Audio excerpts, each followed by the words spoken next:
बेंगलुरु शहर के सबसे बड़े होटल स्टारलाइट में अरमान सिंघानिया की शादी का फंक्शन ऑर्गेनाइज किया गया था। जितने भी शहर भर के, दुनिया भर के वीआईपी लोग थे, वे उस वक्त उस शादी में मौजूद थे। और अरमान सिंघानिया उस वक्त शादी के कपड़ों में मंडप में बैठा हुआ अपनी दुल्हन के इंतजार करने के बजाय अपने ऑफिस का काम कर रहा था। उसके एक हाथ में लैपटॉप, दूसरे हाथ में उसका फोन था। साथ साथ उसके कुछ आदमी उसके आसपास खड़े हुए थे। सभी लोग जो कि उस वक्त शादी में आए हुए थे, अरमान सिंघानिया को देखकर इस बात का अंदाजा अच्छी तरह से लगा रहे थे कि अपनी शादी के दिन भी इस बंदे को काम से फुर्सत नहीं है। आखिरकार सिंघानिया इंडस्ट्रीज का इकलौता वारिस तो यही है और उसके ऊपर कितनी ही सारी जिम्मेदारियां हैं। वहीं शादी में आए हुए कुछ लोग इस बात के बारे में गॉसिप कर रहे थे कि समझ में नहीं आ रहा कि अरमान सिंघानिया ने एक मिडिल क्लास लड़की को ही अपनी पत्नी बनाने का फैसला क्यों लिया है, जबकि अगर वह चाहे तो शहर भर की एक से बढ़कर एक अमीर लड़कियां उससे शादी करने के लिए तैयार थीं, क्योंकि उसके जितना अमीर और डैशिंग, स्मार्ट और हैंडसम पूरे शहर में कोई नहीं था। तभी पंडित जी की वहां एक आवाज गूंजती है, जल्द से जल्द दुल्हन को बुलाया जाए।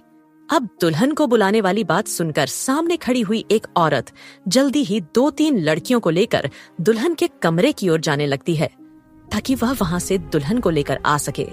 लेकिन जैसे ही वह दुल्हन वाले कमरे की ओर बढ़ती है, दुल्हन के पापा तुरंत उनका रास्ता रोक लेते हैं और कहने लगते हैं, अरे आप लोग चलिए, मैं अपनी बेटी को लेकर आता हूँ, बस थोड़ी सी तैयारी अभी बाकी है। ऐसा कहकर वह उन्हें टाल देते हैं और वापस से उन्हें नीचे शादी के मंडप की ओर भेज देते हैं। तभी उन सब लोगों में से कुछ दूरी पर खड़ा हुआ एक इंसान बड़ी ही हैरानी से ये सब कुछ नोटिस कर रहा था।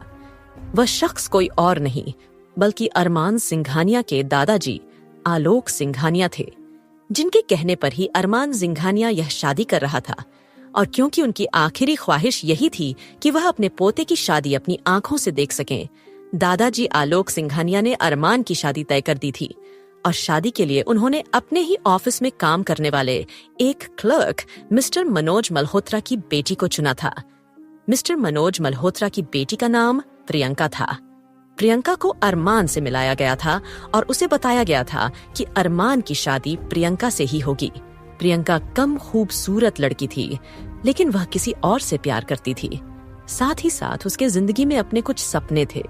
वह जिंदगी अपनी शर्तों पर जीना चाहती थी, लेकिन जितना उसने अरमान के कारनामों के बारे में सुना था, उसके बाद से उसे अरमान से काफी ज्यादा डर लगने लगा था, क्योंकि अरमान का अहंकारी अंदाज और बर्ताव पूरे शहर से छुपा नहीं था। अरमान जब चाहे जिसे चाहे बर्बाद करने की हिम्मत और ताकत दोनों ही रखता था। इतना ही नहीं, अरमान सिंघानिया से पंगा लेने के बारे में कोई सोच भी नहीं सकता था। एक बार एक मॉडल ने अरमान सिंघानिया को भारी महफिल में प्रपोज कर दिया था और अरमान ने बिना किसी की